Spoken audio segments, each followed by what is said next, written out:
જૂના સમયમાં જ્યારે રાજા મહારાજાઓનું શાસન હતું ત્યારે હસ્તિનાપુર રાજ્યમાં ગુરુ દ્રોણાચાર્ય નામના મહાન ગુરુ રહેતા હતા. તેઓ યુદ્ધકલામાં અદ્વિતીય હતા અને રાજકુમારોને શસ્ત્રવિદ્યા શીખવતા હતા. ગુરુ દ્રોણાચાર્યની પ્રસિદ્ધિ ચારે તરફ પ્રસરી ગઈ હતી. જે કોઈ શસ્ત્રવિદ્યામાં નિષ્ણાત બનવું ઈચ્છે તે સૌપ્રથમ ગુરુ દ્રોણાચાર્યનો વિચાર કરે. એ જ સમયે જંગલના અંદર એક નીરવ વાતાવરણમાં એક નાના જાતિના યુવાન એકલવ્ય પોતાના માતાપિતાની સાથે રહેતો હતો.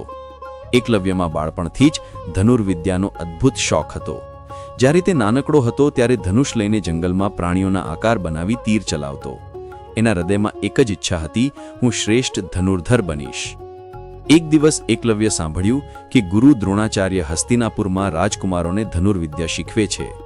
એના મનમાં એક આગ ભભૂકી. એ વિચાર્યું કે જો મને ગુરુ દ્રોણાચાર્યનો શિષ્ય બનવાની તક મળે તો હું પણ શ્રેષ્ઠ ધનુર્ધર બની શકું. એકલવ્ય પોતાના માતાપિતાની આજ્ઞા લઈને લાંબી મુસાફરીએ નીકળ્યો. અનેક દિવસોના પ્રયત્ન બાદ તે ગુરુ દ્રોણાચાર્યની ગુરુકુળમાં પહોંચ્યો. નમ્રતાથી એણે પ્રણામ કરીને કહ્યું, ગુરુદેવ, મને તમારો શિષ્ય સ્વીકારી લો. હું ધનુર્વિદ્યામાં નિષ્ણાત થવા માંગુ છું. દ્રોણાચાર્યે એના વસ્ત્રો અને ચહેરા તરફ જોયું. એ સમજી ગયા કે આ યુવાન કોઈ આદિવાસી કુળનો છે, રાજકુમાર કે ક્ષત્રિય નથી.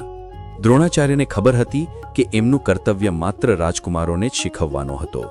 એણે એકલવ્યને દયાભરેલા સ્વરમાં કહ્યું, બેટા, હું તને શિષ્ય સ્વીકારી શકતો નથી. આ ગુરુકુળ માત્ર રાજકુમારો માટે છે.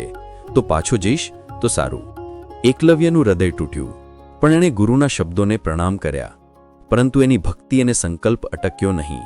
એણે મનમાં નિર્ધાર્યું કે જો ગુરુ મને શિષ્ય નહીં બનાવે તો પણ હું એમને ગુરુ માનીને અભ્યાસ કરીશ. એમની કૃપાથી જ મને જ્ઞાન પ્રાપ્ત થશે. એકલવ્ય જંગલમાં પાછો ગયો. ત્યાં એક ગુફામાં એણે ગુરુ દ્રોણાચાર્યની માટીની પ્રતિમા બનાવી. એ પ્રતિમાના આગળ રોજ પ્રણામ કરીને અભ્યાસ કરતો. એના મનમાં એ હંમેશા માને કે મારા ગુરુ મારી સામે ઊભા છે અને મને માર્ગદર્શન આપી રહ્યા છે. દિવસો પસાર થયા. એકલવ્ય ધનુર્વિદ્યામાં પારંગત થતો ગયો. એણે પોતાના કૌશલ્યથી જંગલના પ્રાણીઓ પર નિયંત્રણ મેળવ્યું. એની તીર ચલાવવાની કળા એટલી અદ્ભુત હતી કે પક્ષીઓ હવામાં ઉડતા હોય તો પણ એ એક જ તીરમાં નિશાન બનાવી દેતો. એણે પોતાનું જીવન જ ગુરુની પ્રતિમા માટે સમર્પિત કરી દીધું. એક દિવસ હસ્તિનાપુરના રાજકુમારો પોતાના ગુરુ દ્રોણાચાર્ય સાથે જંગલમાં શિકાર કરવા આવ્યા. ત્યાં તેમણે જોયું કે એક કૂતરાનું મોઢું તીરો વડે સંપૂર્ણ ભરાઈ ગયું હતું. પરંતુ કૂતરો ઘાયલ નહોતો, ફક્ત અવાજ કરી શકતો નહોતો. આ જોઈને બધાને આશ્ચર્ય થયું. દ્રોણાચાર્યને ખબર પડી કે આ કળા કોઈ સામાન્યની નથી. એણે શોધખોળ કરી અને જોયું કે એકલવ્ય જંગલમાં અભ્યાસ કરતો હતો. દ્રોણાચાર્યે એને બોલાવ્યો અને પૂછ્યું, બેટા, તું આટલો અદ્ભુત તીરંદાજ કેમ બન્યો? તને કોણે શીખવ્યું? એકલવ્ય નમ્રતાથી નમી ગયો અને કહ્યું, ગુરુદેવ, તમે જ મારા ગુરુ છો. મેં તમારી માટીની પ્રતિમા બનાવી છે અને રોજ એના આગળ અભ્યાસ કર્યો છે. તમારાથી જ મને આ કળા મળી છે. દ્રોણાચાર્યનું હૃદય એક ક્ષણ માટે કંપી ઉઠ્યું. એણે વિચાર્યું કે આ યુવાનની ભક્તિ અદ્વિતીય છે, પણ જો આ રાજકુમારો કરતાં વધુ શક્તિશાળી બનશે તો મારા શિષ્ય અર્જુન માટે ખતરો બની શકે. દ્રોણાચાર્યે એકલવ્યને કહ્યું, જો તું ખરેખર મારો શિષ્ય છે તો ગુરુને દક્ષિણા આપવી પડે. એકલવ્ય આનંદિત થયો. એણે કહ્યું, ગુરુદેવ, જે કહેશો એ દક્ષિણા આપીશ. દ્રોણાચાર્યે કઠોર શબ્દોમાં કહ્યું, મારે તારી જમણી હાથની આંગળી જોઈએ. સામાન્ય માણસ માટે આ અસંભવ હતું, કારણ કે એ વિના તીર ચલાવવું અસંભવ હતું.